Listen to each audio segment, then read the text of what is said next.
Hi. Hey, girl. Hey girl, I gotta send you that Eventbrite thing. And first I'll make, I'm gonna enable the share screening. Yep. Okay. Makeup on today. Oh, we're recording. I thought I hit pause. Whoops. Yes, all the animals. This crazy YouTube channel with this upholsterer named Sunaz Nuravanian, and she became a sensation on this crazy show we're binging on called The Repair Shop. And she's teaching everybody how to repair things and make pillows and stuff. And she looks a lot like Cindy right now with her Wow. her hair is. Yeah. So I was thinking, oh, she's ready for her YouTube cooking show, your YouTube embroidery show. What is it called? The repair shop?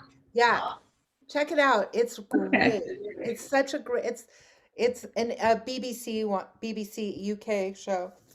So cool. You can learn how to repair everything. That's so cool. Awesome. Are you in the Owens Valley, Lauren? I am. How's it feeling? It's feeling great. It's hot here. Suzanne Lacey just arrived. Wow. And she walks in, she says, I need to use the bathroom. She uses the bathroom. She says, okay, let's get to work. So, like, she literally drove 3 hours speed, and then we've been talking for like 2 hours nonstop. I gave her a walk around the block, and I said, I've got to go do my Zoom thing. And she said, well, I'm just going to keep walking. I'll see you back. And then Christine Wertheim called and said she needed to scream into the silo. So she's driving up right now too. So I'm going to have both Christine Wertheim and Suzanne Lacey here tonight. That's incredible. On day one with COVID vaccine number 2. So I literally feel drunk on like COVID vibe. I feel like I have the rabies or something, from the COVID shot. So kind of like drunk on COVID, like Oh my God. wearing like psoriasis and like lymph glands and like invasion of the COVID snatchers. And then all of a sudden I have like 2 of the most intensely brilliant women in their like own way who are coming here for totally different reasons at the same time. And Rich is just like out fishing. He's Thank God Hannah is here. That sounds like a lot of excitement. It is not recommended for day one after your COVID. I do not recommend how I'm doing this to anybody else. Okay. But it's working for me. I'm here. I'm still alive. And maybe it kept me from overthinking all of the bodily sensations. Mm-hmm. Yeah. Because you can get kind of really creeped out on the whole vaccination trip, the whole idea of introducing an illness into your body in order to fight it. Totally. It doesn't make any sense. Like, it's super creepy when you think about it. It is really super creepy. That's why, like, I feel like I'm wandering around with some kind of barbiturate constructed by the military industrial COVID drunk. I'm COVID drunk. He's in the COVID moonshine. Woo! All those little creatures are dancing in my bloodstream. They're like this. We're ready. Yeah. And then all of the inflammatory responses in my body are like, they're like, hell no. They're marching. They're marching.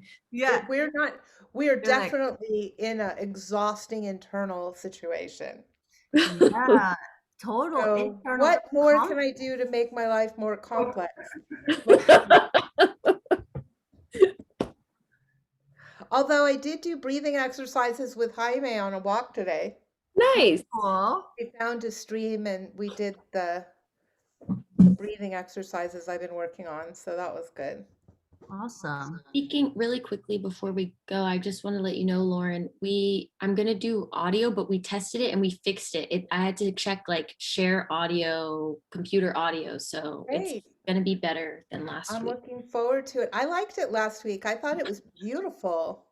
I I'm sort of liked the fact that you were there in your own bubble and we couldn't reach you. So we had this like, no, everybody was like, finally, well, why don't you just hear what you see? We could do that because Yeah. there was this beautiful movement.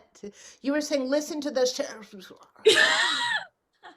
and then there was just these like grasses going like that. I was like, all right. Beautiful grasses. That It sounds worked. like the virus. I think you made Pocket. it. I think you made an excellent case for things not working and working all at the same time. Cool. I didn't mean to, but I'm glad that I made that case. Good. Should we start letting some folks in? Yeah, let's do it.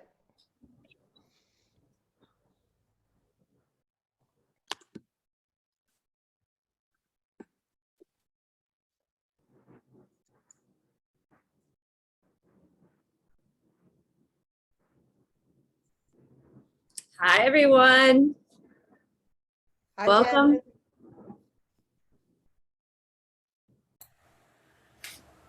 As people are starting to sign in, we'll begin with our embroidery of the week and follow that with informal introductions. This week, we are going to feature Olan Jones. And what she did was the sunflower and the native bee. And what I really wanted to point out this week that I thought was so cool and such a different way to approach it, the technique. So let me see if I can get close and you can see. So in the same petal, she did 2 tones, giving it real depth that I thought was so beautiful. Wow. And gives it a lot of texture. Beautiful. It jumps out in person. It's extraordinary. So this is Olance, and I'll begin. I'm Jen, and I'm calling in from Studio City, and I use pronouns she, her, and tonight I will still be working on my yellow rumped warbler. I'm getting there one leaf at a time. My approach is to start with the leaves and work my way to the bird. And I will pass this on to Vicky. Hi, I'm Vicky. I use she, her pronouns, and I'm calling in from Santa Monica. And I just sent in my most recent embroidery that I finished. And that's beautiful back there. And I'm not working anything tonight. No, but you will soon. Yeah, okay, yes, I will. Awesome. We'll get And- another to you. Super. And can I pass it on to Diego? Hi, everyone. My name is Diego. I work at Farm Lab for the Metabolic Studio, and today I'm working on a newsletter for our Farm Lab, so please look forward to that pretty soon. Oh yeah, I have to pick someone.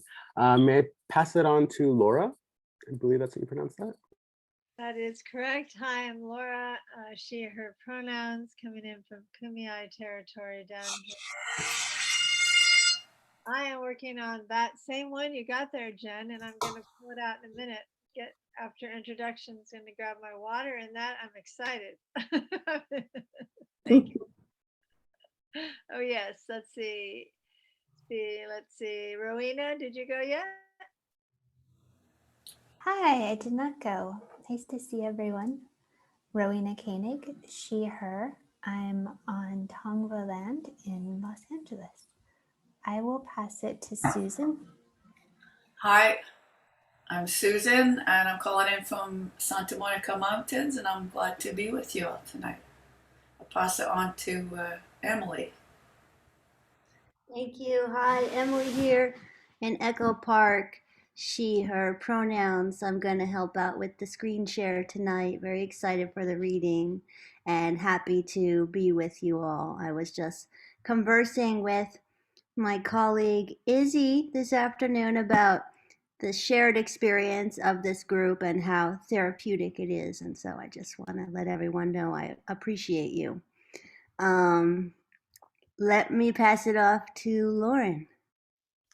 Thank you, Emily. I appreciate you too. I'm calling in from Paiute territory, here in Paya Hunadu, or the place there will always be water, where we read about a few weeks ago. I use she, her pronouns, and I pass it off to Sharon.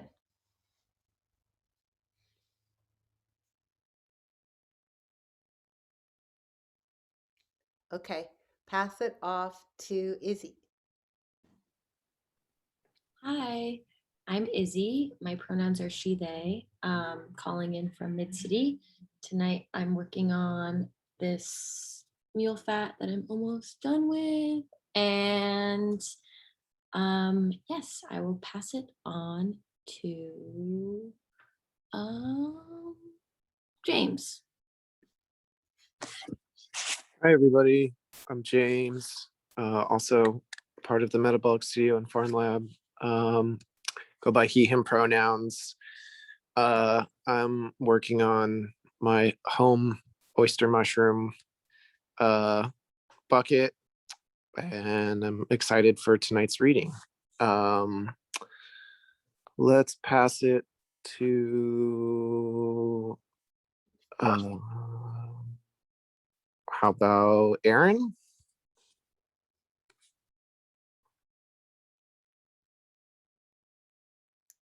He's driving. Uh-oh. Hi, I'm Aaron. I'm driving. And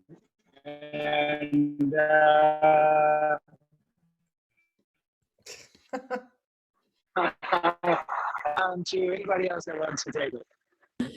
Okay, so at this point, I'll take it since most of us have introduced ourselves. And if you haven't, there'll be an opportunity to do so later and to share what you're working on. The Metabolic Studio's Learning and Mending series is now in its third evolution. This time around, we are addressing suffocation. Growing through the last two gatherings, the first learning syllabus in response to ongoing racial violence, particularly at the hands of the police, and the second holding space for the megafires that have consumed the West. And now, with the advent of COVID-19, we feel it is imperative to address the larger reality of suffocation and the need for us to revive our breath. In order to gain a deeper understanding of these crises and how they're interconnected, we're building upon the readings in the last two series, Abolitionist Writings by Black Women and Native American Perspectives of Land Stewardship. Since the ongoing pandemic began, we have moved our weekly public studio practice to Zoom, where we have committed ourselves to learning and mending together. We invite you to receive these readings as a deep inhale, and we find that crafting together helps to receive these readings as a meditation. Many of you have received embroidery kits from us of native plants representing the food and medicine that Metabolic Studio is cultivating. And these are just some of the drawings that are out there, and we're very excited to see them come back soon. There's a couple one. If you haven't received an embroidery kit and would like to, please send your name and mailing address to info@metabolicstudio.org, and Cindy will put that address into the chat bar now. We've decided to close the entrance to the Zoom space after the first 15 minutes of reading to protect the flow and to keep a steady breath.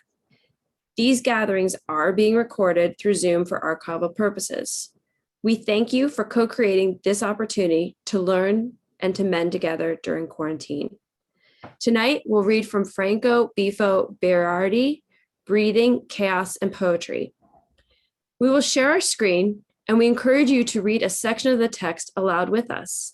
When there is a pause in the reading, please feel free to unmute yourself and begin where the last person left off. Silence is golden. sorry about that. Silence is golden, and there is no pressure to fill the transitional spaces while we enjoy a breath and continue crafting. Feel free to jump in and continue reading at your comfort level. You don't have to read. It's also fine to enjoy listening. And now I will pass it over to Izzy, where we will do some breath work before the reading. Thanks, Jen. Okay, so I hope everyone's doing well tonight. I know I can use this little breath work. So if we could all close our eyes, please. And coming into stillness, take a deep in-breath, filling the lungs and the chest, and a slow out-breath, releasing, deepening, letting go. Again, breathing in deeply.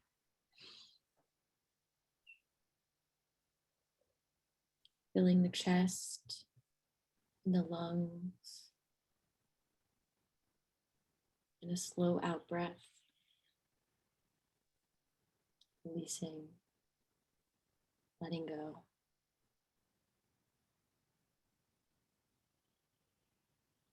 With this next breath, begin to scan the body gently.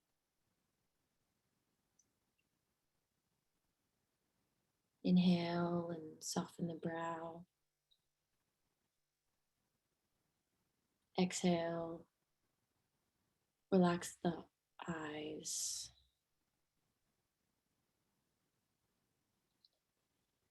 Inhale, unhinge the jaw. Exhale and soften the tongue.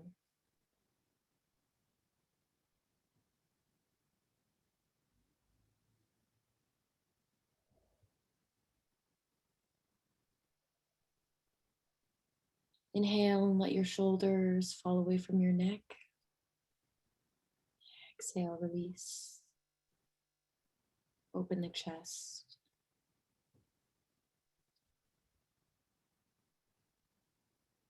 Relax the heart.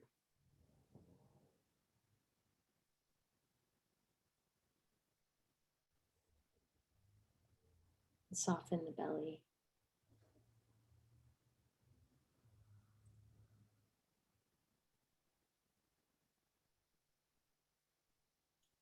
Let this next inhale deepen your awareness. And exhale and relax into that state.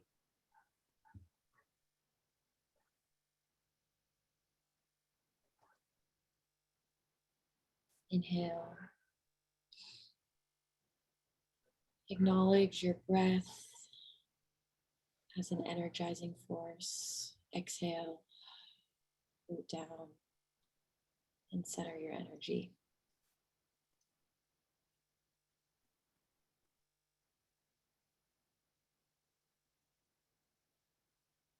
Let's take a deep in-breath.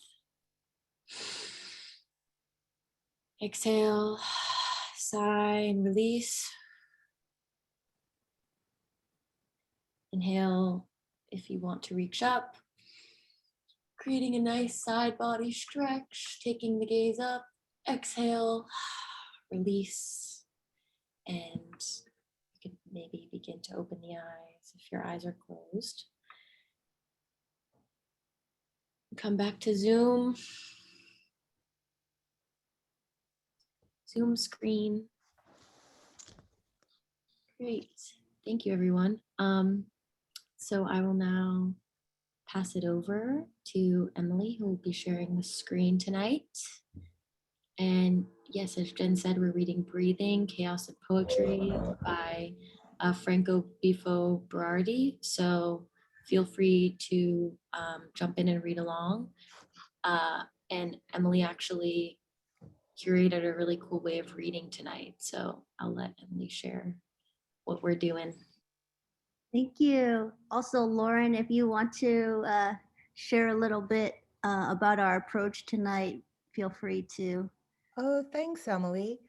Um, Emily and I have been reading to each other from this book for a bit of time now. And in this particular book, we felt that an argument could be made for reading sections instead of reading a chapter. So tonight we've curated some sections of this book, and these are mostly selected, if not entirely, by Emily. So thank you for that curation and for that experience of reading with you all these months. This is a very special book. It's part of a series that MIT Press has put out under the concept of semiotext. And this was a recent book, I think published in 2020 or 2019, that around the theme of suffocation really looks at the big picture, whether it's from the movement for Black lives and the relationship to the statement, I can't breathe, or the reduction of oxygen by the stripping of forests. He's covering a lot of these themes and having us think about breathing. So thanks, Emily. Yeah, my pleasure. I've really enjoyed our reading sessions as well. Let me just pull up this document here.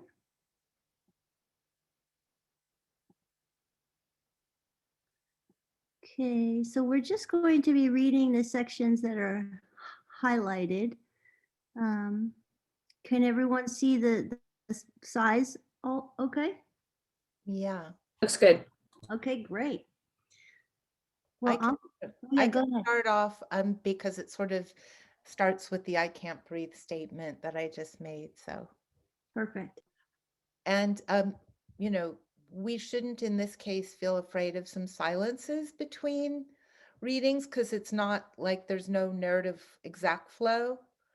And you can still look at the text as we scroll by because Emily has highlighted what we're reading.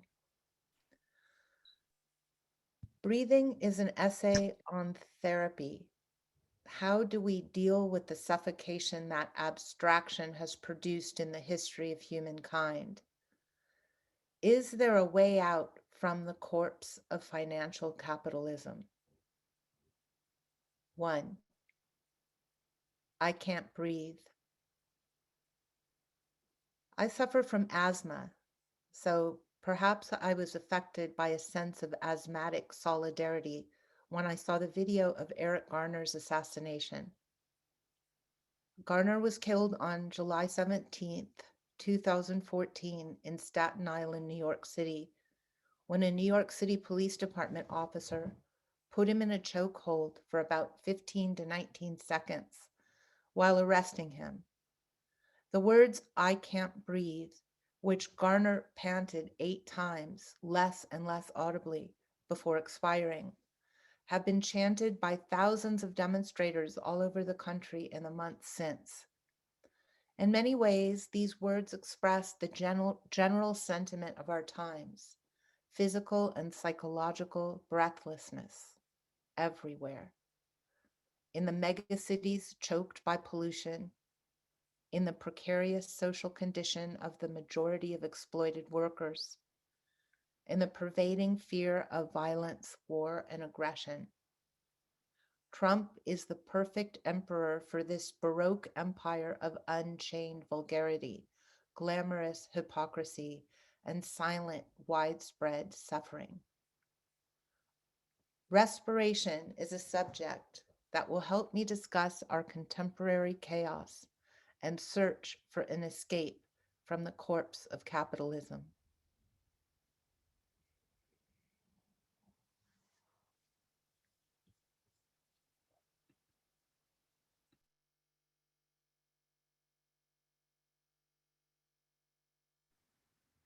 I intend to emphasize here the ontological meaning of rhythm.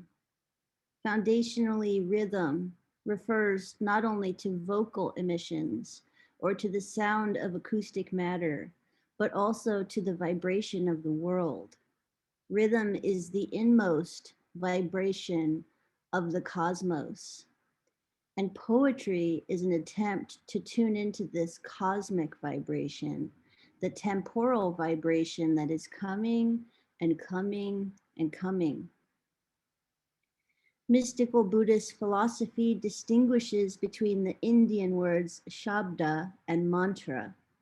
Shabda is a word for ordinary speech sounds, used to denote objects and concepts in the normal exchange of operational signifieds. A mantra, on the other hand, is a vocal sound that triggers the creation of mental images and sensible meanings, while Shabda acts on the level of the operational chains of functional daily communication. Mantra acts on the rhythm of the body and its relation with the semiosphere, which is the source of the human world. Atman, in this philosophy, is the singular breathing of each sensitive and conscious organism. Prana is the cosmic vibration that we perceive as rhythm.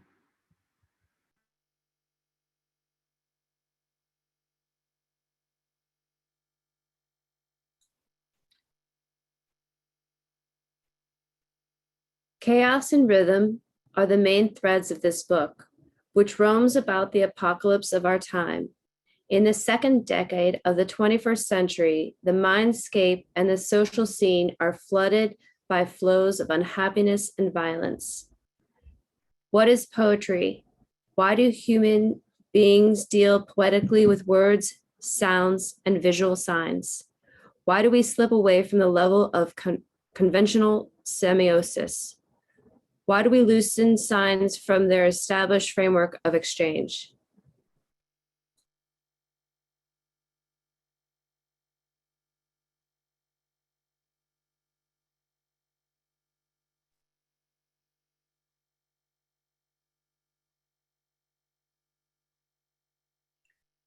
Is there measure on earth? There is none. Poetry is the excess which breaks the limit and escapes measure.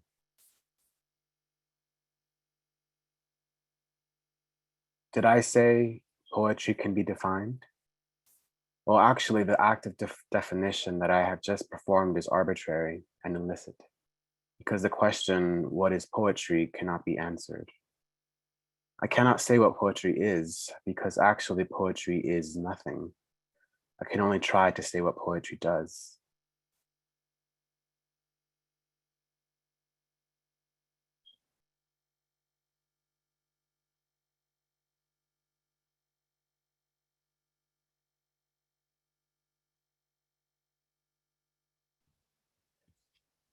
No created world ever hindered the course of thunder.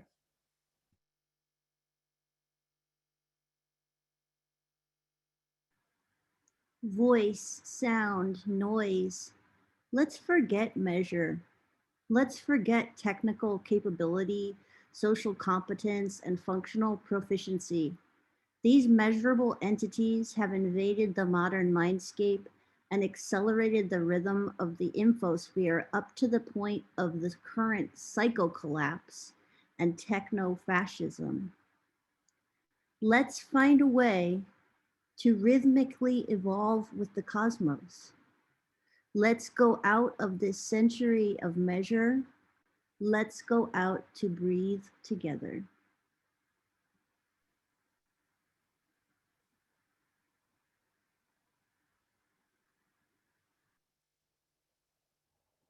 The spasm provokes suffering, breathlessness in the nervous system, and consciousness of the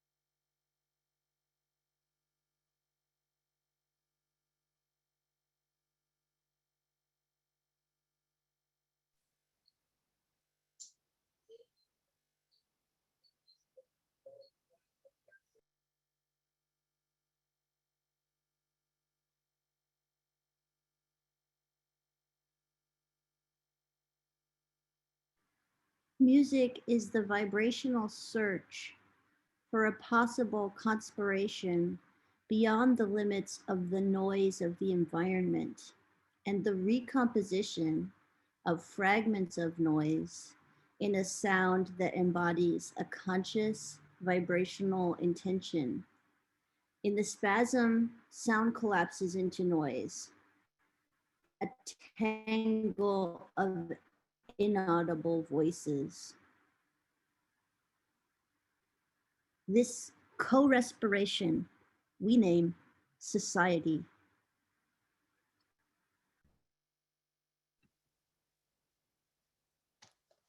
A tangle of inaudible voices. This co-respiration we name society. Shitstorms occur for many reasons. They arise in a culture where respect is lacking and indiscretion prevails.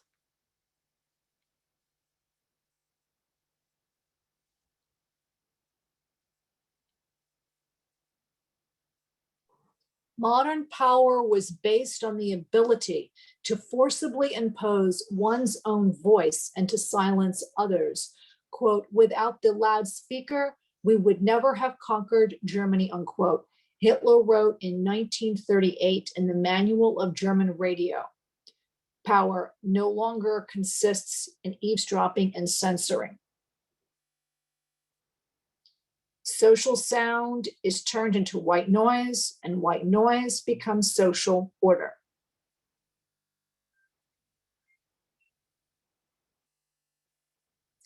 Language, like money, is nothing.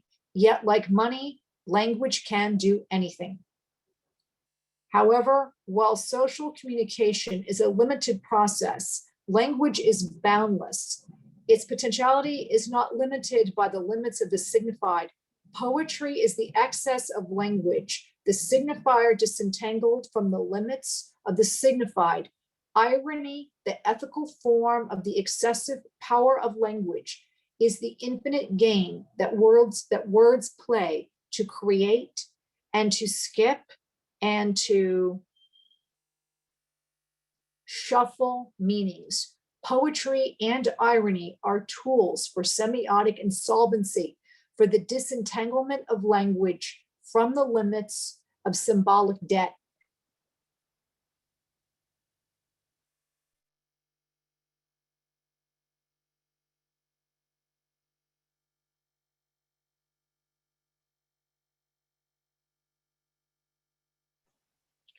Lost in the urban labyrinth, in the unremitting battle for survival and accumulation, reason turned into shrewdness and measure was replaced by force. The Buscón, the searcher, became the symbol of a new condition.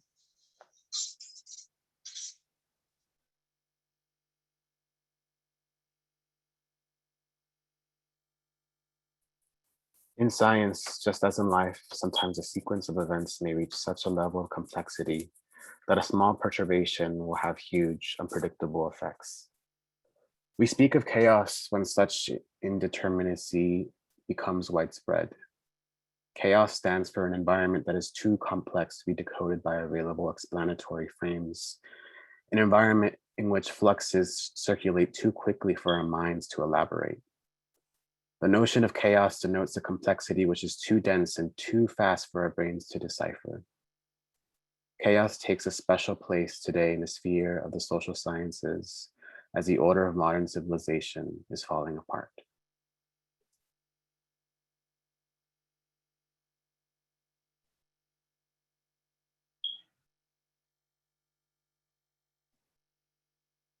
As far as I know, we cannot speed up our mental rhythm beyond a certain limit that is physical, emotional, and cultural.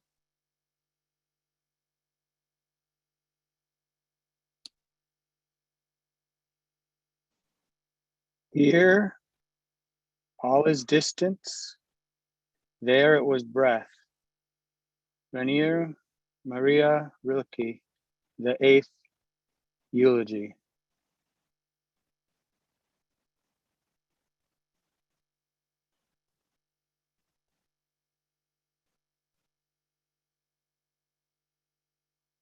Chaos is essentially a problem of tempo. When we call it chaos, we mean that our surrounding environment, particularly the information that invades our attention sphere, is too fast to decipher, too fast for us to possibly decode and remember.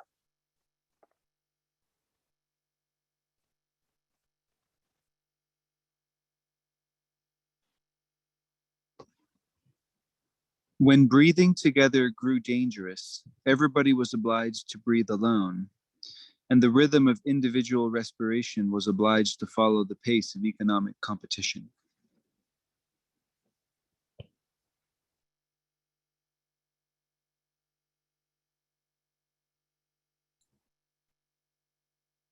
Meaning is based on friendship, a dialogue among friends.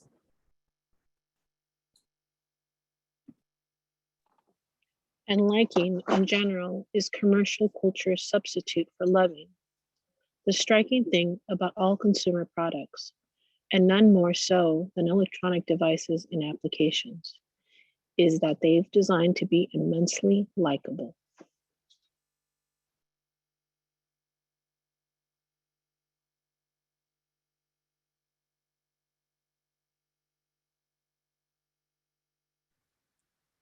Individuals today no longer pursue autonomous life projects. Instead, they are fragments of precarious time, ceaselessly recombined fractals, connective units that must perfectly interface if they want to be effective under the rule of economic rentability. In the long run, the cult of individualism has revealed its false nature. What is the meaning of individuality if the only evaluative criterion of individual success is conformity to competition? Thanks to the multiplication of shitstorms in the social networks and in the overall infosphere, the regime of truth has been shaken, leading journalists and philosophers to wonder if we are dwelling in a post-factual, discursive world.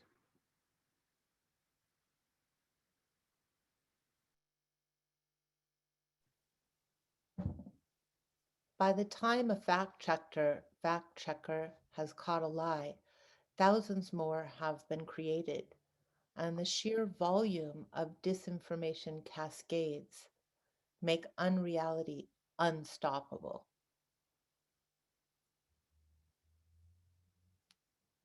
Truth cannot be the ethical motivation of our choices. Only solidarity can.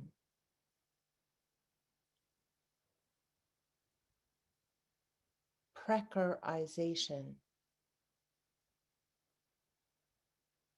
cult of competition.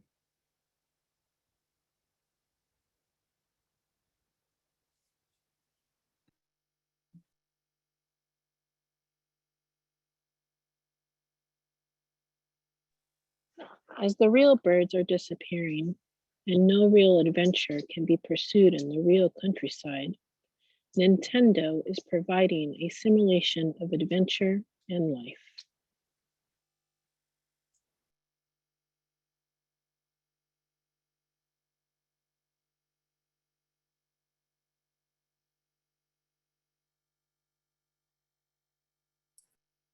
In the precarious dimension, time is mostly invested in the pursuit of salary, while recognition and nervous energy are permanently invested in social competition. So little time can be spent in coupling, in slow eroticism, in pleasure. The more humans grow lonely and nervous, the more they will seek the company of less emotionally engaging androids. The more they seek the company of less emotionally engaging androids, the more humans will grow lonely and nervous. Sex is part of the universe of I can't speak that. What is that? Imprecision? Imprecision, okay, that. Of indetermination, a sphere that does not comply with connective perfection. It's wrong and also ineffective because the truth is most of us are pretty terrible at knowing what or who we actually want.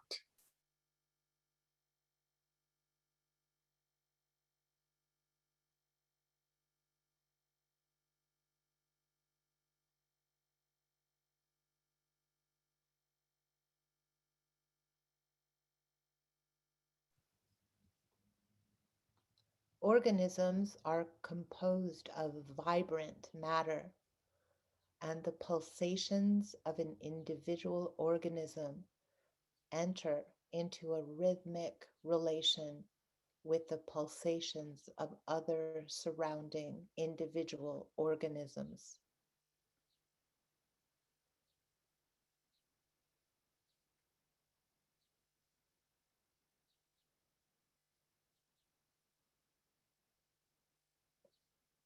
This biorhythmic conjunction of conscious and sensitive organisms is a vibrating relation.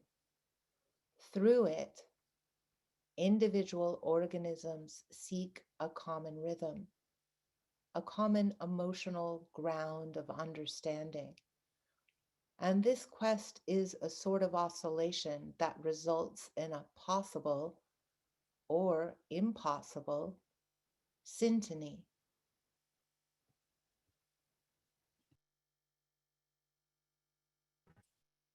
Human agency is undergoing a process of reformatting.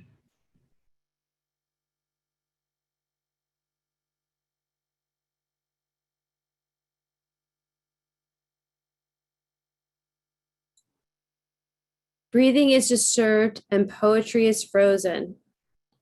Poetry, the era that leads to the discovery of new continents of meaning, the excess that contains new imaginations and new possibilities.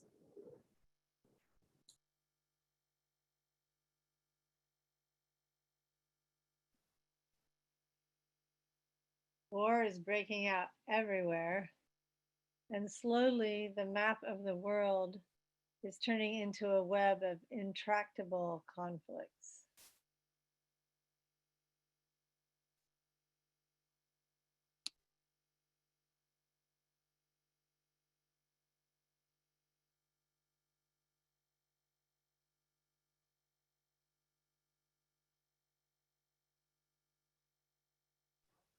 The exit from modern capitalism cannot be less than a tragedy because the knots tied by colonial violence cannot be loosened without traumas.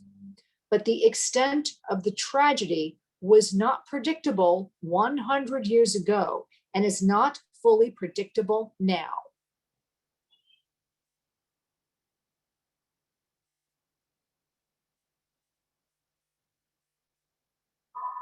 We might conclude. Sorry, I had It's okay. a human error moment.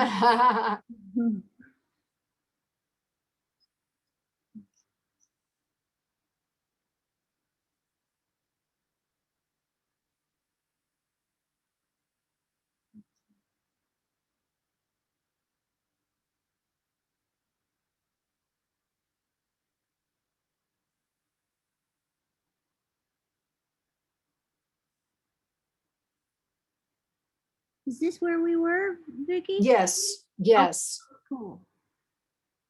We might conclude that if the human experiment was aimed at expanding the sphere of rationality and reducing chaos, the human experiment is over.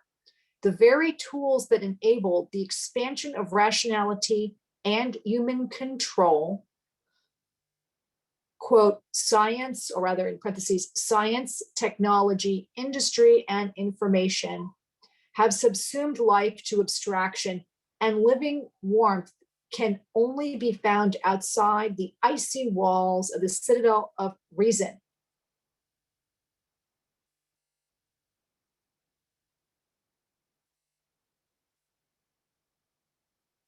In the past 20 years, the global movement from Seattle to Geneva to Occupy has tried to stop the hellification of the world. In return, many of us have been beaten, repressed, imprisoned, and killed. In the end, everybody is now in hell. How to create autonomous spaces of happy survival in this hell? The next question is, how can we save and transmit the message of equality and friendship while the worst tempest in history unfurls?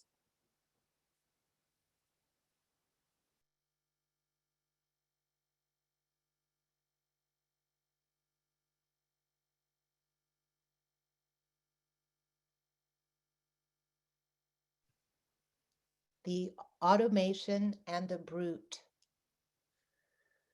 Since 9/11, we have been living in a time of apocalypse.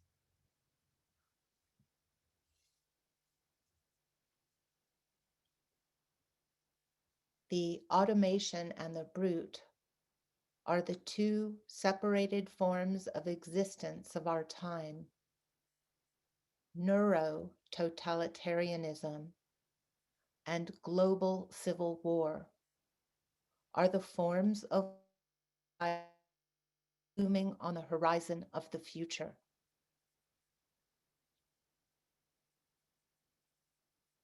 The question is, why are people doing this?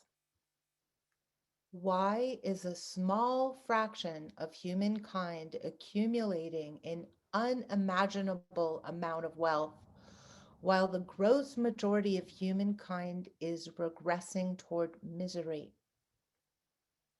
What motivates this enormous appropriation of common resources?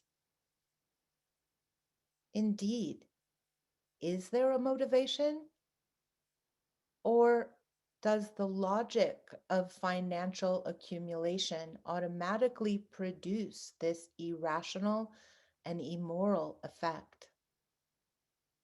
Lastly, what is the point of accumulating and hoarding uncountable billions that could never all be exchanged for goods or pleasure in this lifetime?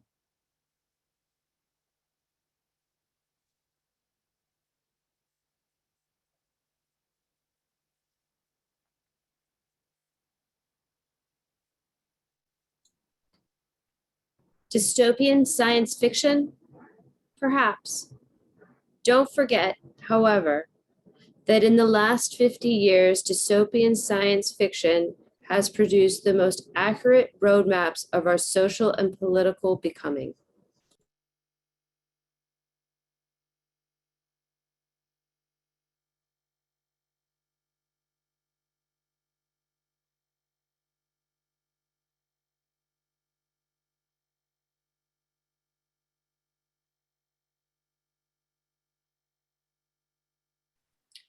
A social movement is essentially a shared illusion of sympathy among conscious and sensitive organisms who co-join in a social process.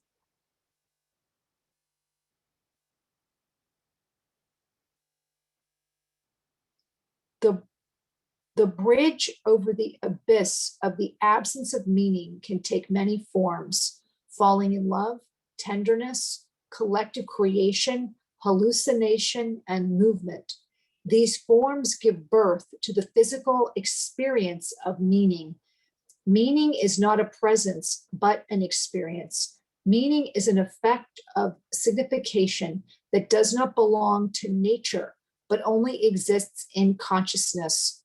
A floating composition of neurological flows, of bodily and psychological matter that takes a form. Friendship is the condition for the experience, the existence of meaning.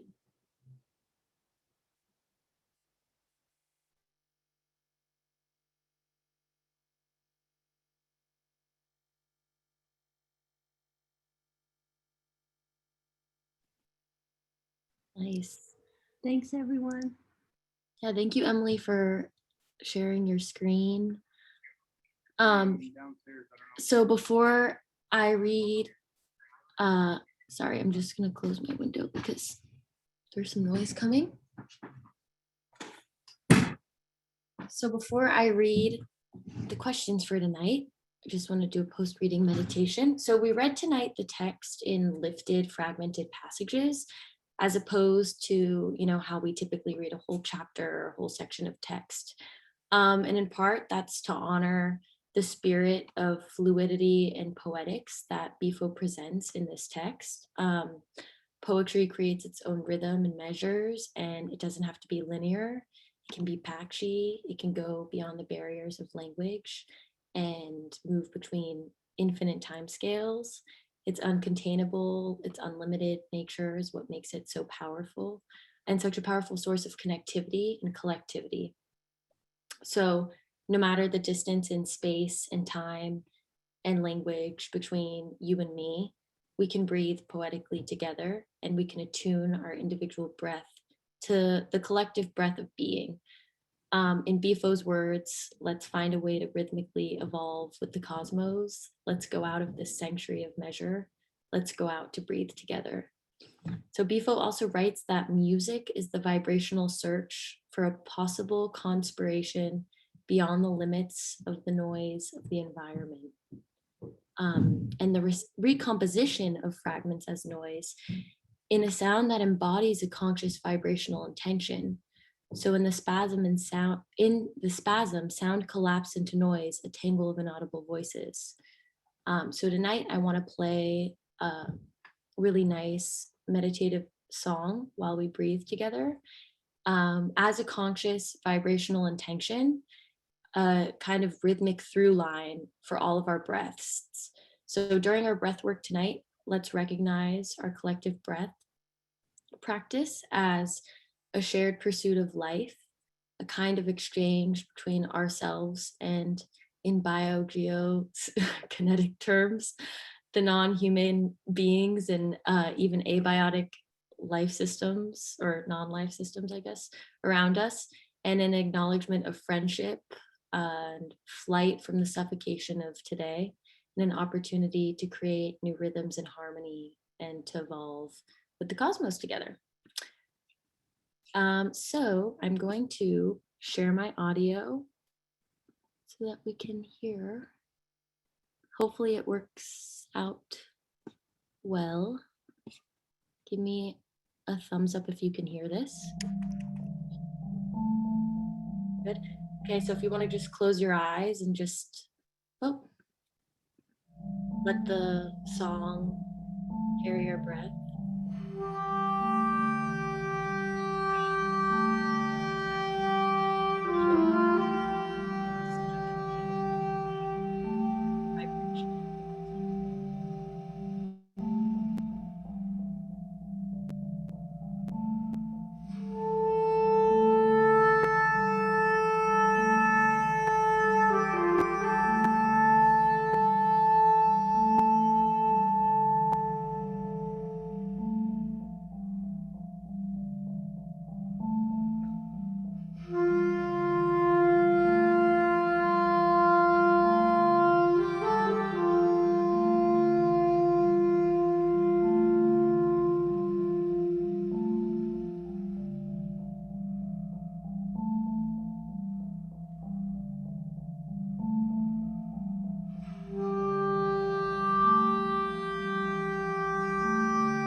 If your eyes are closed, reopen them. I can send the song name in the chat, but before I do that, I just will read out some discussion points for tonight. So in Breathing, Chaos, and Poetry, Bifo is exploring the contemporary condition of breathlessness and suffocation and suggests that poetry is the only escape from suffocation. To reduce the present state of condition of suffocation down to singular cause is impossible. So Bifo just traces various ways in which capitalism as a totalizing force and technological and scientific extraction and an exponential search in data, information, and industry has led to the contemporary state of chaos. In part, this is because the speed at which data, knowledge, and information is being accumulated and produced within the modern framework of technology is far greater and faster than our brain's capacity to process this information input. Thus, we feel completely engulfed in the chaos of information overload on top of the chaos of late stage capitalism and a resurgence of fascist ideology, which only furthers chaos as chaos thrives with more chaos. So basically the human mind and our collective consciousness is out of sync with the vibration of the world, which Bifo argues is a chaotic vibration currently. So he suggests that we're not trying to become chaotic, but rather just not to fight the chaos, as chaos thrives on war. What we must do is find a way to accept chaos and breathe in harmony with chaos. And the only way for that to happen for Bifo is through poetry. So poetry is undefinable.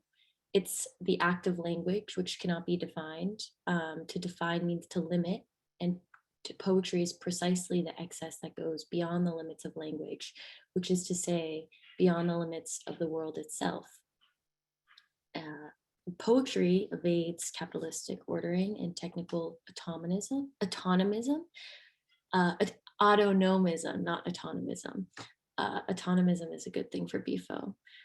And instead it creates new harmonies. Poetry creates new harmonies, creates a balance between chaos and the mind. This process of rebalancing, the osmosis between the mind and the chaos, is what Guattari calls chaosmosis, which Bifo talks a bit about in the book. We didn't discuss it tonight, but on chaosmosis, Bifo writes, chaosmosis means the breathing with chaos. Osmosis implies breathing together, as we're doing tonight. But in this osmosis with chaos, a new harmony emerges, a new sympathy, a new syntony. So poetry is the way to the creation of new flows of collective breath that are in harmony with the chaos of reality in the realm of consciousness. Poetry does not try to control chaos in the same way that other kinds of language do. Instead, poetry carves new breathways through chaos, resonating harmony between chaos and the mind. So although poetry pertains to language, I think that poetry as an indefinable mode of thought can imprint itself onto other realms of existence. Poetry is not limited to the sphere of language as it extends into our sphere of being. So how can we begin to think about poetry as something outside of language, perhaps a way of life? What are ways to lead a poetic life, to evade the grips of capitalism's ordering and control, and to breathe with chaos as opposed to being suffocated by it? And how can poetics become a part of our daily breath? For example, when I think of poetic life, I kind of think of, Anna Singh's patchy assemblages of coming together and breathing and biogeosynosis. And I'm interested in hearing other people's thoughts on this, or anything else that came to mind in the reading. So now I will open up the floor to anyone to comment. And yeah, thank you for breathing together tonight.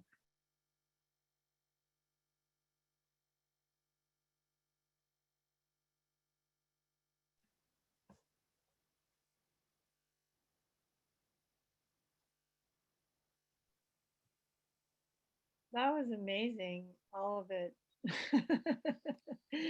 I second Rowena's request to get the select readings. That was really incredible, and so much in each and all of it. The one thing that came to me that literally is the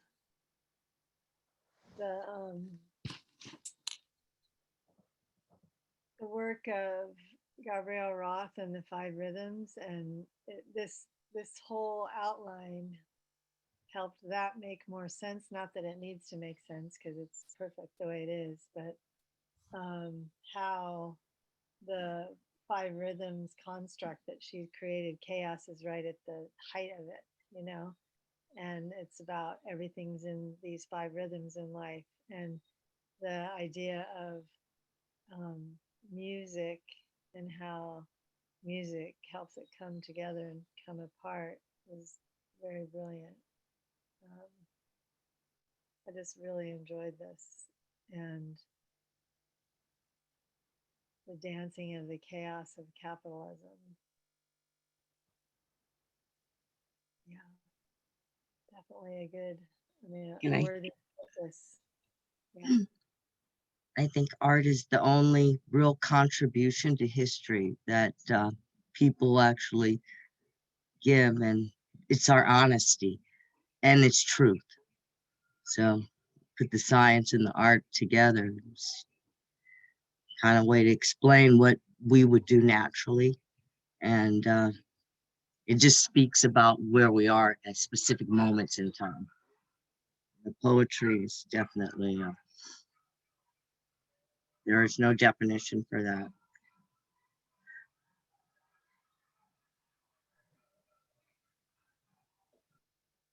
So I just want to say, Izzy, thank you for guiding kind of my mind through that scattered series of readings, because it was good that you synthesized it through the concept of poetry as a response, and then as the appropriate response to the universe.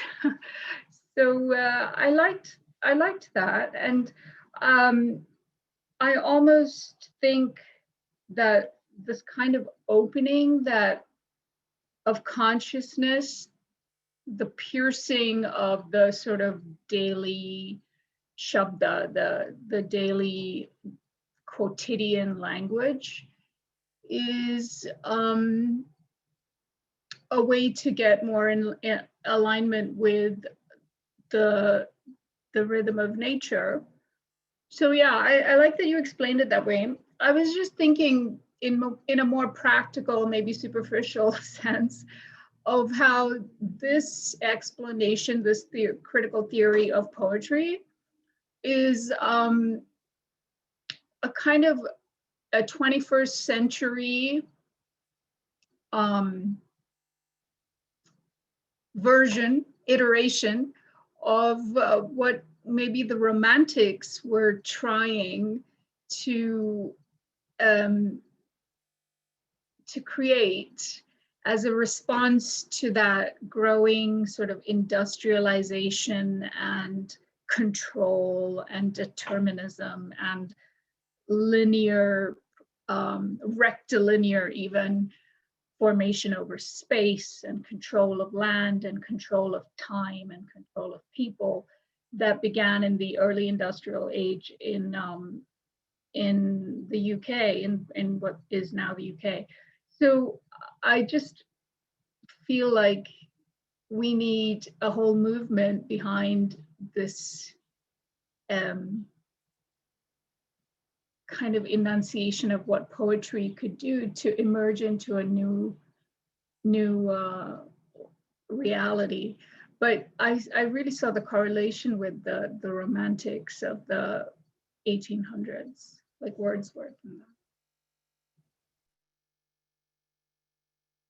I would join that movement for sure.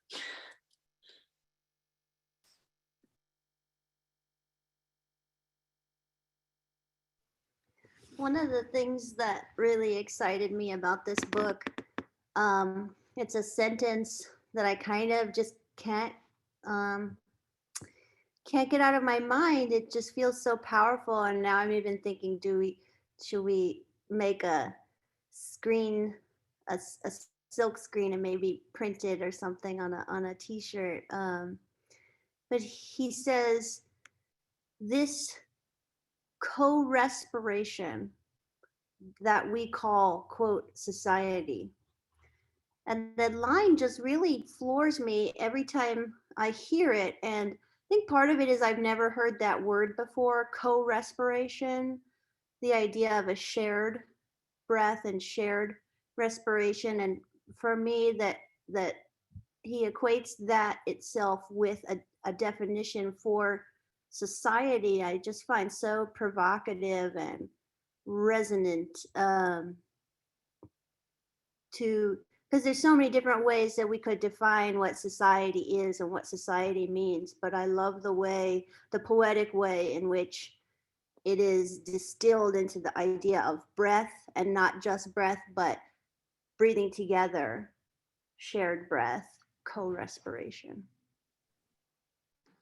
Yeah, and that really speaks to also how we're living in a state of collective suffocation to a certain extent, because if one person can't breathe, multiple people can't breathe. And then that extends out beyond just, you know, the human framework, and it also includes the lives of more than human beings as well. And because we share breath with different kinds of creatures too. And so it just emphasizes the act of breathing together and caring for breath in a really cool way, as well as like something that is active. It's not like a passive, like, oh, we just breathe and it just happens. It's something that can be an active practice of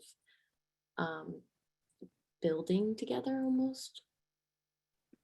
Yeah, and it suggests a non-hierarchical assemblage of shared space and shared physicality and shared, and I think ultimately, like what you're saying, just pushing toward this idea of collective and shared and co-related interdependent experience. And the more you kind of go down that rabbit hole and get entangled, I think the more interesting it becomes to really take in this idea of coexistence, interdependence, layer upon layer, like in that diagram we looked at for biogeo coenosis. Everything's touching each other, and so for me, that term co-respiration really just rings that bell for me physically.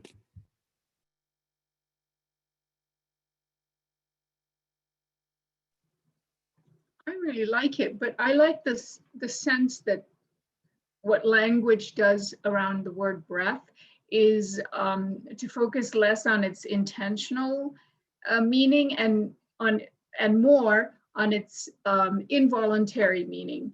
And so the problem, I think, with this whole technological, economical, harsh civilization that we have become is that we have just given too much privilege to a kind of a rational mind. And I think that's a point that this author makes as well, that apparently the only agency, the only powerful agent in this whole universe is the human mind. And here he brings us back to the breath as an involuntary, rhythmic, organic pulse that we happen to share. And I just have this vision in my mind of like tadpoles in an ephemeral vernal pool, blobs of beings together. And ultimately, that's probably what we are. And I like that the word breath and breathing that brings us back to that biological version of ourselves rather than the quote rational mind.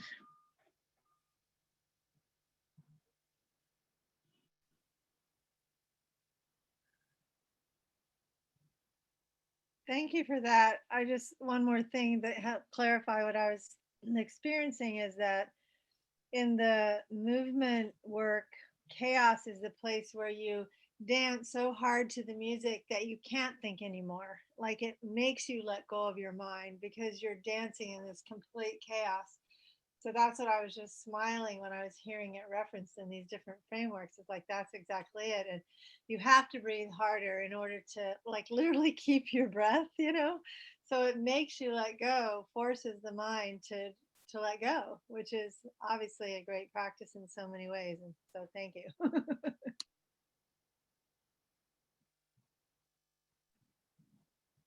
I really responded to the author's use of Eric Garner's name and his place of birth and the date of his death. And there were these things that anchored the book in time and space and gives kind of monumental importance to that name because he uses so few names. He's writing about such large themes. So I really appreciated that and felt that really grounded me in the kind of I don't know, kind of difficulty that writers must have right now at describing history and historical events. You know, how does language itself need to offer a resistance to writing itself? And what, I don't know. I just found, I think there's something special in the actual construction of this book that is relevant to the collapse of meaning in language itself and the reliance on the history of vibration as being connected to something inalienably right and real.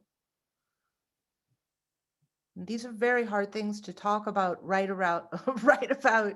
And so, you know, to actually read them together and tackle this together as the last of the curated readings on the theme of suffocation seemed to also be a really good way to end out the curation and to look at the writing styles we've read, from academic writing to radical ideas of collective writing, like in the collective debt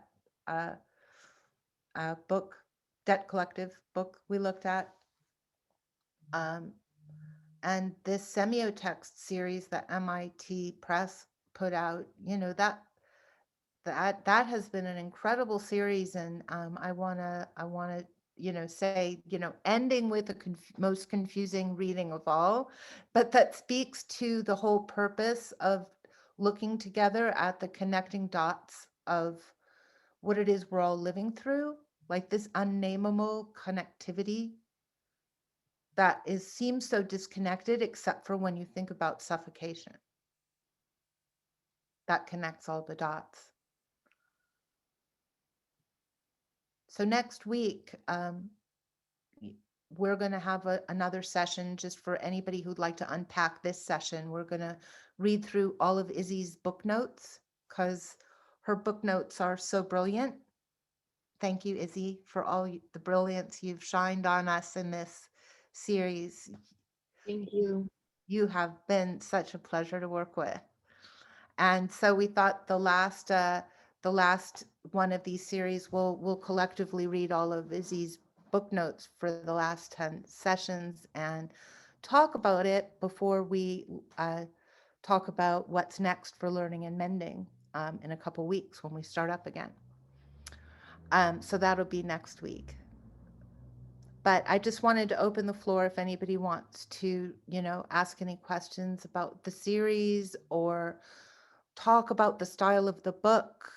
Please feel free to just open up the conversation wide open to whatever you want to say.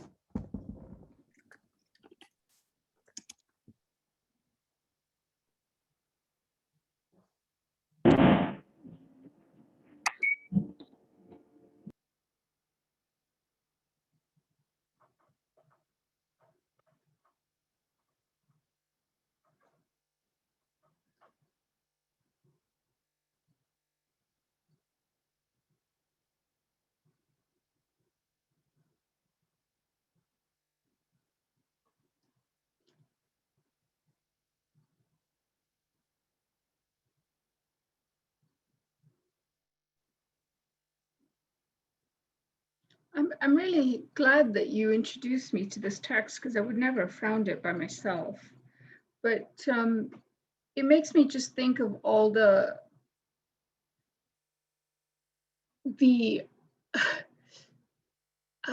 enormous amount of time that has been spent throughout history, especially Western Enlightenment history, of trying to create these grand unifying theories. And how in this amazing way, he has almost like resonated with a completely different way of understanding the universe, that's not determinate and that doesn't really have like a geography, a specific sort of fixed geography, but that's more reflective of the real universe, which we now understand is a spontaneous, independently willed collection of cells. No other way to describe it. It's just genetic matter with intentional will. I mean, I've just been reading about frog skins that can, there's cells on their skins that can become new beings. This is the real state of chaos that we're really in. And for so much of human history, we falsely tried to corral ourselves into frameworks of coherence and rigid sort of ideas, and it's done a number on everybody's head because nobody fits that. Excuse me, I have a name for that. It's called a trick bag. Yeah. It's just, it's chaos. It doesn't sit right with anybody, but we haven't diagnosed it. So kudos to this person for like making a breakthrough in that. And for you guys to bring it out between us so that we can kind of work our way through it.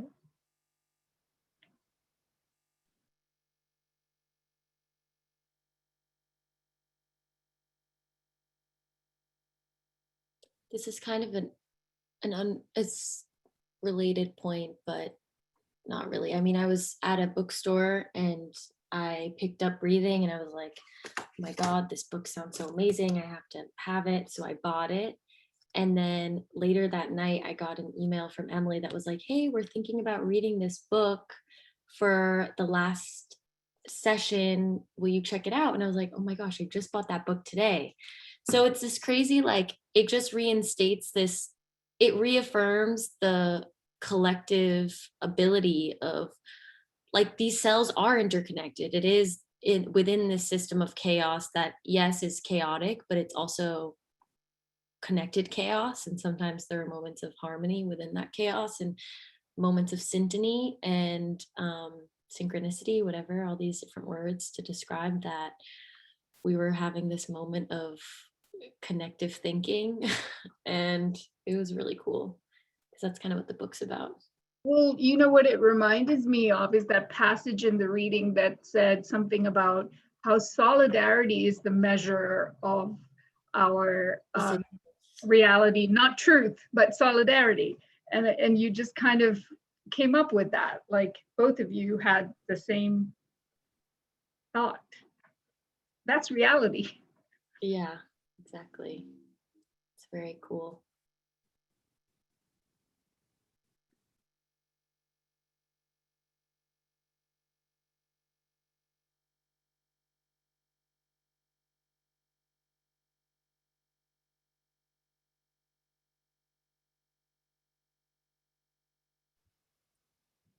Yeah, thanks for bringing that up, Ansu. I was really touched by that quote too. And I put it here in the chat bar.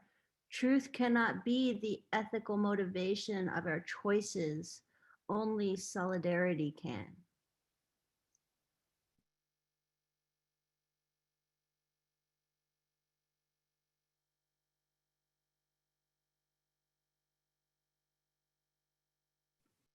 And that quote brings me back to so many different readings that we've read, to Debt Collective, to first with biopiracy and the idea of the collective, the commons of knowledge and the commons of, you know, biodiversity and this solidarity in that. And then also with the Debt Collective and like solidum and being in solidarity of, you know, holding debt together as the notion of solidarity that they kind of outline for us. And even like with biogeosynosis, like an interconnected system, there's so many different things that we've read that keep coming back to this idea, which we can talk about more next week when we review the texts. But it's cool to kind of close off on that note. It just ties it all together in a really nice way.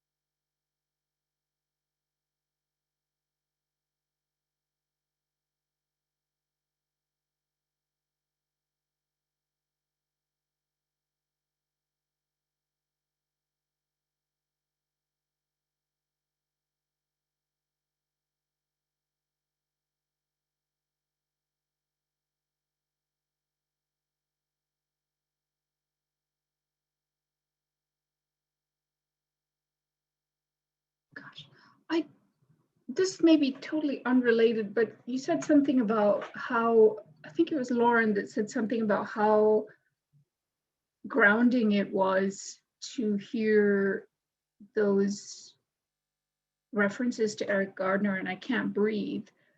And I just came across something today or recently about the geopolitical ramifications of that phrase, I can't breathe, because recently China and the United States have been, you know, tussling, I want to say, sort of negotiating trade issues. And there's a lot of friction associated with that simply because, I mean, China is a generation ahead in terms of robotics and green technology, and for various reasons, and they have a different state-directed economic initiative in those areas. And so the US's response is to sort of label it like a pirate. I mean, it's just sort of, you know, the typical bullies back and forth. But one of the things that the US pointed against China was, oh, the way you treat Uyghurs is really bad.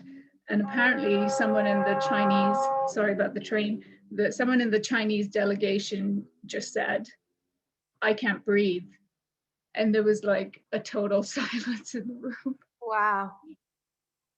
Because it's gone around the world. I mean, it's heard around the world. So it has these larger ramifications. Wow. And it's felt around the world too. It's like a physical asphyxiation as well. I had an experience with I Can't Breathe. I think it was 2014, and the world did know I can't breathe, I can't breathe. And I went out in a rescue, and it was a neighbour's dispute of dogs attacking a neighbour's goat. And so when I walked out of my truck, I got caught in the middle of a melee between two neighbours, and got hit in the chin with a bit of asphalt. So I wasn't quite myself, but then the woman whose goats had been attacked, it was pouring a rain, was what we call 5150, and went for me. And I said to her, I said to her twice, please, you gotta back off, you gotta back off, but she didn't. So I'm actually trained, because I do emergency work, to take her down in the mud till the police got there. And so I did everything, and I put my knee, I held her hands behind her back and my knee on her back. And I said, call the police, you know, I'm waiting for her because anyway, she said, I can't breathe. I can't breathe. And all the worldwide I can't breathe was, you know, I think it was maybe a couple of months after that. And rather than do my normal Zen and be nice, I completely panicked, thinking that the woman couldn't breathe, although she was quite able to breathe because her head was clear in the mud. But the fact that she screamed out, I can't breathe, I panicked. And I let go my grip for 1 minute, and then she sunk her teeth into my arm. So from that, I can't breathe. When she said that, it really put me off my normal track. And so she could quite easily breathe and sunk into the bone. But I really, when I hear that, that story comes back to me personally. And then she was taken away and spent 3 weeks in the psychiatric ward. So just a story of I can't breathe.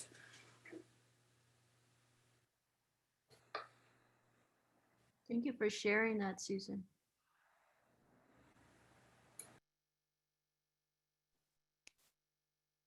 I'm sorry, I'm sure it's not lost on your design of this too, that right now in real time, watching the trial of the, the cops who suffocated Mr. Floyd, and the sort of universality of those themes and what people's coming to grips with their part in it and stuff is pretty interesting too. And this whole series coming out of George Floyd a little over a year ago, with the first iteration being the abolitionist reading series we did. So I feel that energy as well.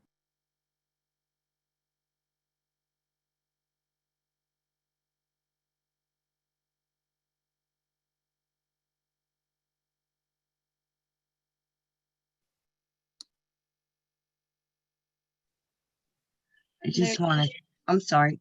No, go ahead. Go ahead. Hi, I just want to thank Lauren and everyone involved, because these things seems to address the immediate needs. And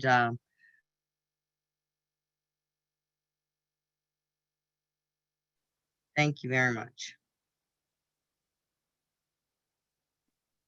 I was just going to say, what you were saying earlier about being a writer in this time and how to capture what's going on. And I was thinking just about, you were saying about timing, about COVID also being a suffocator, and they've been actually, for those of you who watch episodics or the Writing on Queen Sugar, Ava DuVernay's show has been really bringing some brilliant parallels to all these themes too.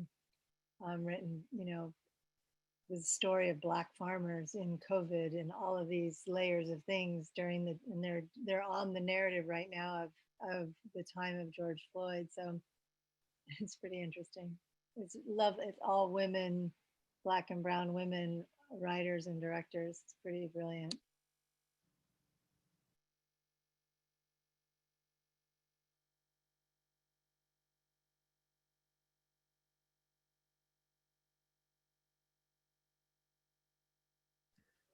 One of the aspirations that we shared in this iteration of Learning and Mending was to try and have moments where we learn physically and bodily through what we're reading, and to try and synthesize that so that when we speak, we share informed by how we feel.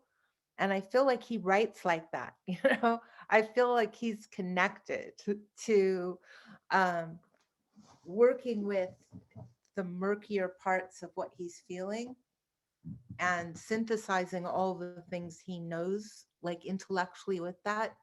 And it made me think of some of the diagrams that Izzy did about the dialectic, how there's two different forces that come together and make something original. And I think there's something about feeling state and poetics and the kind of knowledge and traditional history of philosophy coming together here that's creating something kind of new. So I also really thought that was interesting. And I I also also like that what I just thought of when you were saying that, Lauren, is that there is aspirational aspect to the book, and some of these visions that he posits for the future have that feeling to me of, let us aspire to this harmony with cosmic breath and cosmic vibration. And there's something beautiful about that. I think, you know, it's so important to be able to expand the thresholds and the limits of what we imagine to be possible. It's very provocative to be able to imagine beyond maybe what we see right now. But on Lauren's point, I mean, I really like what you said about integrating that poetic feeling with sort of philosophy of knowledge, say, and language. But I think he stands on other people's shoulders, and I wanted to bring up the point that we should always be mindful, I think, of like how amazing the African American ability to survive through hundreds of years of suffocation of their voice. And what you said made me think of Bell Hooks and her critical theory now 30 years ago that reminded me of this exact same, you know, fusion of the poetic and the feeling and the intellectual. So even what he said about poetry, I think she has touched upon that earlier. But of course, he connects it to another level of chaos in the universe and stuff, which I didn't remember her addressing. But he grew out of that. Yeah, that's part of. Oh, Lauren, I think you're. I was just saying thank you. I didn't know about those references, Ansu. Could you say who it is again and what book it is? I don't remember the exact name of the book, but she's a prolific writer, Bell Hooks. Okay. She's an analytical philosopher, poet, critical theory type of person, but I'm sure others have heard of her. Yeah, I see that. I was just gonna say, yeah, like that's why I think it's so nice that every week we read at the end of the session, we look at Indigenous poetry, and kind of bring it to poetic language, but a poetic language that's both, because poetry can be abstract, but it can also be grounded in experience and informed by experience. And I think that's where it's situated so nicely on the edges between embodied experience and then also this like very collective consciousness of language and just existence, and breath. So and breath kind of flows between the two. You know, it connects both of those things back and forth, and poetry moves between them as well. So I'm excited for the poem tonight, but I won't give it away until later.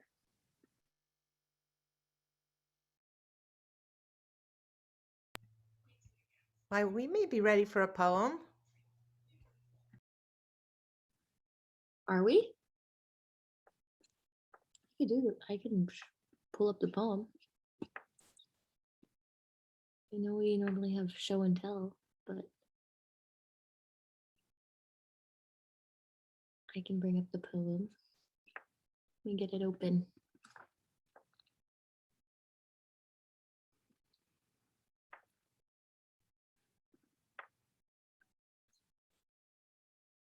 So we read this poem actually in week 1, and I thought it would be nice to return to it, to kind of come full circle, and because it's so perfectly, I think it really nicely captures the mood of tonight. So it's actually by Joy Harjo. Letter with Songline to the Breathmaker is the title of the book. Or sorry, is the title of the poem. We yearn for you, O maker of breath, for it appears that you have abandoned us in the shadow world to the lower gods, who trick us with the gleam of casinos while two fat butler birds swing on the plumeria. The mist of remembering saturates the flowers. My newspaper is damp with humidity. We want to see you, breathmaker, not just the evidence of you. We can see the sheen of your breath in the circles of dancers in their ribbons and turtles. The singers resplendent with carved shells and cowboy boots as they move with the fire that speaks to you.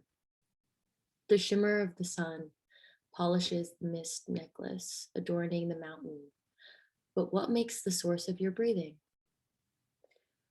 We are sick with the stories of those political parties who would destroy our tribal nations. They have a reason, they say. There is reason behind any massacre, whether it be on our lands or on paper. These lands have been turned into gunneries, these papers into roads for war. The winds surfing through the Ko'olau mountains refresh us with the thoughts of young forming stars. O maker of breath, if you are the shine woven through all things, from the plumeria blossoms clustered on the tree of knowledge to the destroyers in the bay across the water, then where does your justice begin and cruelty end in this talking and thinking world? A butterfly with wings like lungs carries pollen in the direction of the sun. We will search for you urgently everywhere.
Would anyone like to share what they've been working on?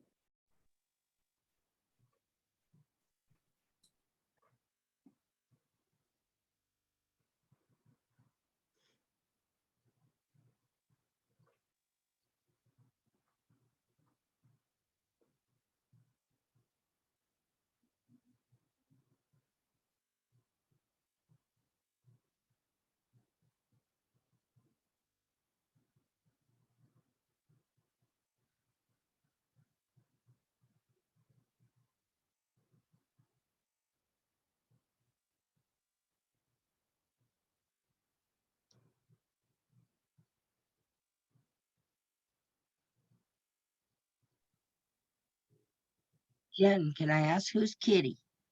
He looks like he has a toupee on. So cute. This is big. And yeah, he does have a little hat of Yeah, the toupee.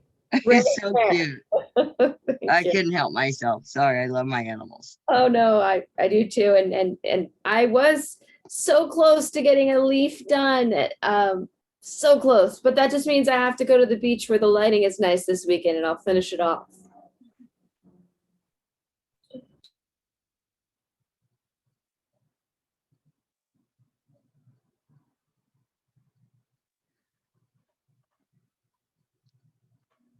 I wanted to ask you, Izzy, what was that music you were playing? It was really nice.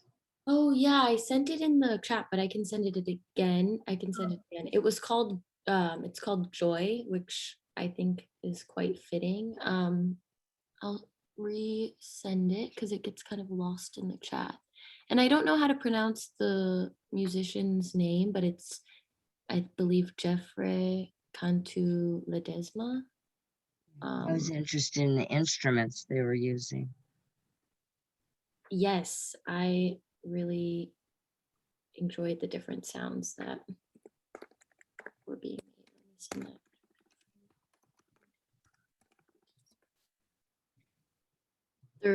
There's 3 songs on that particular album that I really like. One of them is 15 minutes, so it was too long to play, but it's called Tracing Back the Radiance, and it's just like it's very transcendent. It's really nice. What is this babies in the womb stuff you're sending, Emily? It has me quite intrigued. I don't know. As you were talking about the poem, I just started thinking about a baby in the womb and how they breathe because they're enclosed, right?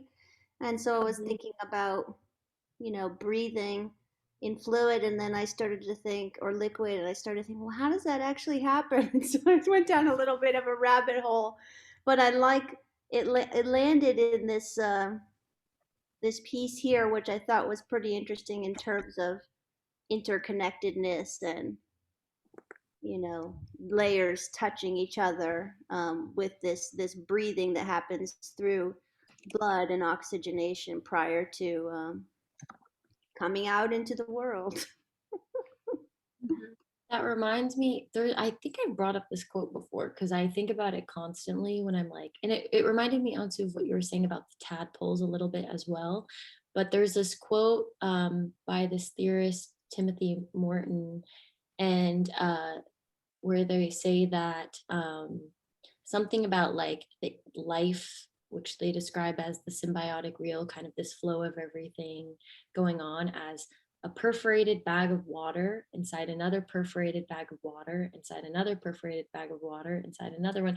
So it's kind of just like this flowing embryonic fluid, like with all these inside, like, I don't know, there's something there with this flow and the fluid and Yeah. It's really interesting too. I don't this hopefully this isn't too far off topic, but there was a period of time where I became very fascinated by bears and how bears live and hibernate and their life cycle. And I read that when a bear gives birth in the den, it's often while still in hibernation. So they're in this kind of deep rest, dream, sleep, and the baby comes out, but it's still connected, and they have this time together of feeding and growth before the mother actually wakes up and comes out, and they go out of the den together. It's kind of interesting. That's incredible. Isn't that? This is amazing. If I could be asleep while having kids, I would be definitely more open to the idea. Yeah, it seems like a great way to do it. They've got it figured out. And they sleep for a while too, which is also really nice. Yeah. Months and months.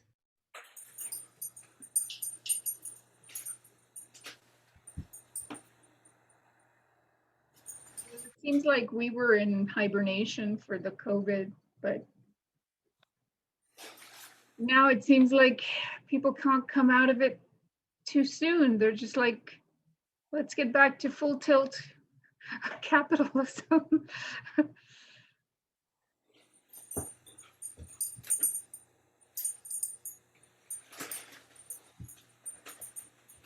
Yeah, some people have been not even getting back to it. They've just been getting more and more into it during COVID, which is the scary part.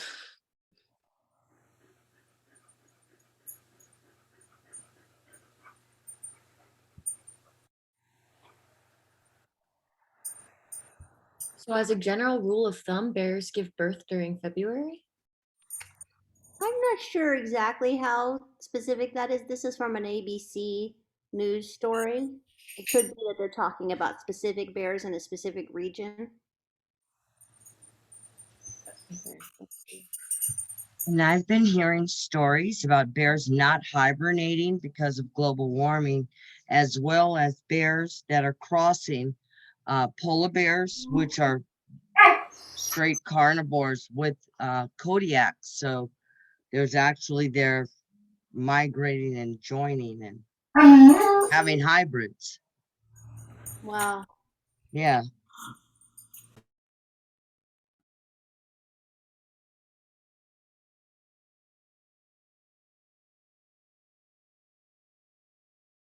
Okay, I've got to tell my bear story. We got a call out for an animal rescue in Van Nuys apartment, and a guy had a bear in his bathroom. No. Yes.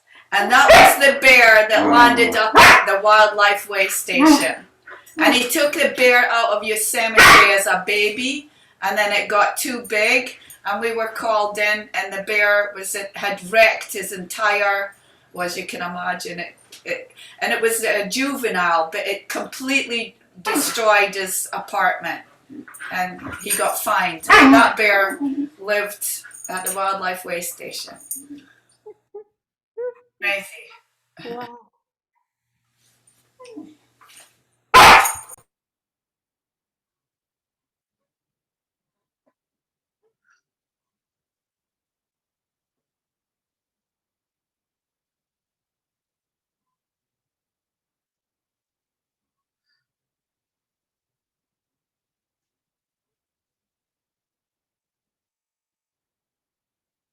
I'm envious of your backdrop, Lauren. Yeah, it's beautiful. Very nice.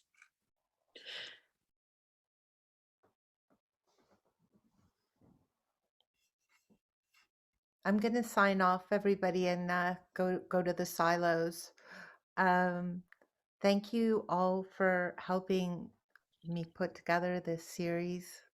It's been wonderful to work with you, Emily, all through Christmas, reading all of this stuff. And again, Izzy for enlivening it, and Jen for your inimitable ease, and leadership in running these things, and supported by our wonderful Cindy. It's been a great pleasure to work with you all. And so again, next week we'll do a sort of unpacking of all the ideas, and then we'll take a 2-week break. And then we're, for our next series, we'll be looking at just one book. We're going to read Anna Tsing's The Mushroom at the End of the World. And that series will be organized by our colleagues who are on this call, Jaime and James, both who know a lot about mushrooms. So Izzy and I and Emily will move on to do other things, but Jen and Cindy will be continuing to anchor these evenings, so they will appear very similar. And thank you to all of you who've participated so wonderfully throughout our series, and look forward to seeing you in our 4th series. And again, we're just tackling one book. It's a 300-page book. I think we'll read about 100 pages of it, about 10 pages a week. But I think that'll be a really nice deeper dive into one book. Thank you so much, Lauren. Good night. Night. Night. Good night. I'm going to head towards the Thank you all. with the canine as well. Good night, everyone. Thanks, everyone. Good night, everyone. Night. Till next week, too. Hi to everyone. Good night, Erin. Have a good one.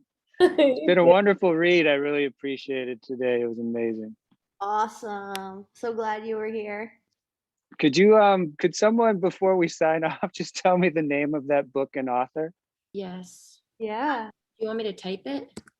That'd be great. And then I'll take a screenshot. I'm going to look for this. I really enjoyed it.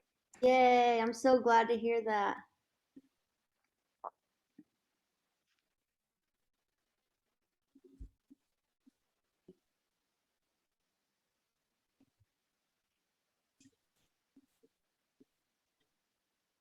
We did it, guys. All right, thank you. I will see you all. Have a wonderful weekend. You too. Bye. Bye. Bye-bye. I can't believe We it's did it. done. That was great. I love Good that. job, everybody. I think we did good. I think so. I think so. That really fun. I loved listening to that and the different segments. Yeah, I love the way that Yeah, it was structured, Emily. Those passages you pulled were like so on point. I'm so glad it worked out. It's the kind of thing where before the meeting on Tuesday, I was like, is this going to be a total crapshoot where we're reading it and it just gets super confusing? But it seems like it worked. It's like, Work. it was just kind of cool. Yeah. I think having conversation definitely helps to have a more fluid form like that, you know? Yeah, Like it that's a good point. can bring a through line, and it was so cool how poetic it was, and you as a musician, it felt very musical too. It was very cool. Oh, that's so cool. Thanks for saying that. Yay. Yay. Well, I hope you all have a lovely restorative weekend. Ooh. You too. Yeah. Cindy, I'm telling you, this lighting is so beautiful on you. It's Really like nice. this very romantic Baroque. California. Yeah, it's very beautiful. It's just my big monitor. Oh, I don't I know. thought it was sunlight. Yeah. I really thought it was sunlight. You had me fooled. No, it's just the big monitor. I thought you had a huge window right there. I do have the slider there, but that's not giving out any light. It's just this big artificial light. Wow. Yeah, well, fooled me. All right, guys. Have a great evening. Have a nice evening, guys. Thank you. Great work, everybody.